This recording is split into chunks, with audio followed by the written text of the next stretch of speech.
መተማመን የፍቅር መተማመን ጀመረናል።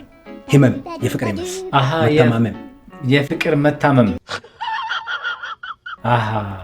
ስትተዋወቁ ውስጥ ለውስጥ መናበብ ጀመራችሁ? መናበብ ጀምረን፣ ሁለተኛ ደግሞ በፍቅር መታመም ጀምረናል። ማለት አሁን ለምሳሌ በዓለም ላይ 3 አይነት ፍቅር አለ ይባላል። እሺ ምን ምን ናቸው? አጋጣሚ፣ አቃጣሪ፣ አቀጣጣይ። ይገርማል። 3ቱ ፍቅሮች እስከ ዛሬ ድረስ ሰው ልጅ ያላጠና ነገር ነው። የመጀመሪያው አጋጣሚ ማለት እሷ ሁምቦ ነው የተወለደችው፣ እኔ ከኮሻ ነው የተወለድኩት።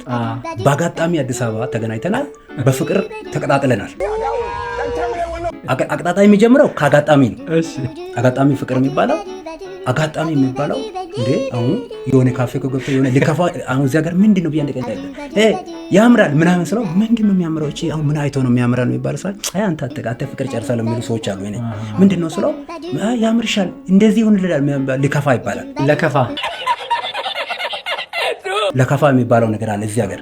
ግን ይሄ ነገር ምንድን ነው አጋጣሚ የሚሆነው በስራ በቤተ ክርስቲያን በአካባቢ ስትኖር አጋጣሚና አቀጣጣይ አብሮ ይዘልቃሉ ይሄዳሉ። ግን ለማንም አትነግርም።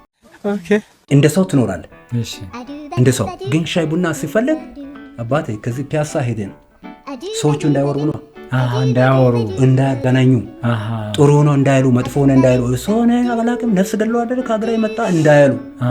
ለምን የሌለው ወንጀልን እንትን ማለት አለ እንዳያጣሏቸው